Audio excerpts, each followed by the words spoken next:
Welcome to world cinema scope movie review. இந்த வாரம் நம்ம எந்த மூவியோட ரிவ்யூ பார்க்க போறோம்னா வேலைக்காரன். படத்தோட கதை என்னங்கிறது பாக்குறதுக்கு முன்னாடி படத்தோட கான்செப்ட் என்னங்கிறது பார்க்கலாம். இன்னைக்கு இன்ஸ்டன்டா கிடைக்கக்கூடிய ஃபுட்ஸ் எல்லாம் எக்ஸ்பைரி ஆனதுக்கு அப்புறம் டிஸ்போஸ் பண்ணாம ரீசைக்கிள் பண்ணி அந்த மார்க்கெட்ல டிஸ்ட்ரிபியூட் பண்றாங்க. இதனால மக்களுக்கு ஏற்படக்கூடிய பாதிப்பு என்ன, அந்த ப்ராப்ளமை சால்வ் பண்றது என்னங்கிறத படத்தோட கான்செப்ட். இந்த படத்துல சிவகார்த்திகேயன் நயன்தாரா பகத் ஃபாசில வச்சு மோகன்ராஜ் டைரக்ட் பண்ணிருக்காரு. தனியொருவன் படத்தோட சக்சஸ்க்கு அப்புறம் மோகன்ராஜ் டைரக்ட் பண்ணிருக்கிற படங்கிறதுனால இந்த படத்துக்கு எதிர்பார்ப்பு பயங்கரமா இருக்கு. கூடவே சிவகார்த்திகேயன் நடிச்சிருக்கிறதுனால படத்தோட எதிர்பார்ப்பு ரொம்பவே அதிகமா இருக்கு.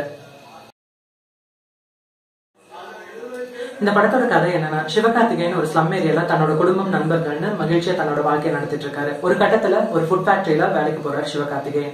அங்க நடக்கிற தப்புகள் தெரிய வருது இவருக்கு. அந்த தப்புகள் என்னன்னா, எக்ஸ்பைரியான ஃபுட்ஸ் எல்லாத்தையும் வந்துட்டு ரீசைக்கிள் பண்ணி மார்க்கெட்ல டிஸ்ட்ரிபியூட் பண்ணிட்டு இருக்காங்க. இதை தடுக்கிறதுக்காக மேனேஜ்மெண்ட்ல கம்ப்ளைண்ட் பண்ற சிவகார்த்திகேயன். ஆனா இவரோட கம்ப்ளைண்ட்டை அவங்க கண்டுக்கவே இல்லை. இதனால சிவகார்த்திகேயன் அங்க ஒர்க் பண்ற லேபர்ஸ் எல்லாத்தையும் ஒன்று திரட்டி இதை பேன் பண்றதுக்காக முயற்சி பண்றாரு. இந்த பிரச்சனையை சால்வ் பண்ணாரா, ஃபியூச்சர்ல இந்த மாதிரி பிரச்சனை வராம இருக்க என்ன சொல்யூஷன் அப்படிங்கறத இந்த படத்தோட கதை.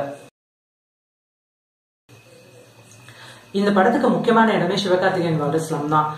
இந்த ஸ்லம் ஆர்டிபிஷியலா 7 to 8 ஏக்கர்ல 54 நாட்கள் ஸ்பெண்ட் பண்ணி 6 கோடி செலவுல உருவாக்கி இருக்காங்க. ஒரு ஸ்லம் எப்படி இருக்கும், அந்த சுத்தி இருக்க சர்க்கம்ஸ்டன்ஸ் எப்படி இருக்கும்னு இந்த படத்துல ரொம்ப அழகா காட்டியிருக்காங்க. ஆர்ட் டைரக்ட் முத்துராஜ் இந்த ஒர்க்கை கம்ப்ளீட் பண்ணிருக்காரு. சினிமாட்டோகிராஃபி ராம்ஜி. ரூபன் விவேக் ஹர்ஷன் இந்த படத்துக்கு எடிட்டிங் பண்ணிருக்காங்க. இந்த படம் சென்னையிலேயே ஆல்மோஸ்ட் கம்ப்ளீட்டா இருக்கு. பட் இந்த படத்தோட கிளைமேக்ஸ் மலேசியாவில் 30 to 35 டேஸ்ல ஷூட் பண்ணிருக்காங்க. இந்த படத்துல மொத்தம் 5 சாங் இருக்கு. ஆல்ரெடி அனிருத்தோட இசையமைப்புல வெளிவந்து ஹிட் ஆயிருக்கு. இந்த படத்தோட இறைவா சாங் ராஜஸ்தான்ல ஷூட் பண்ணிருக்காங்க.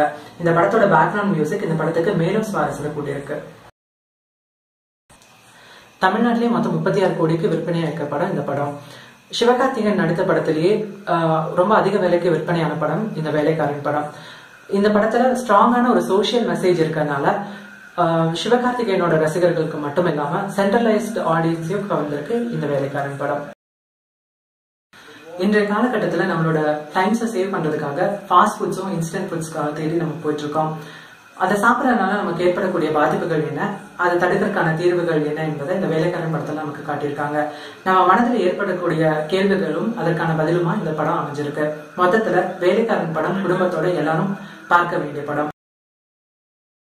இதுவரைக்கும் world cinema scope channel subscribe பண்ணாதவங்க கீழே இருக்க ரெட் கலர் சப்ஸ்கிரைப் பட்டனை கிளிக் பண்ணி சப்ஸ்கிரைப் பண்ணிக்கோங்க. கூடவே பெல் பட்டனையும் கிளிக் பண்ணிக்கோங்க.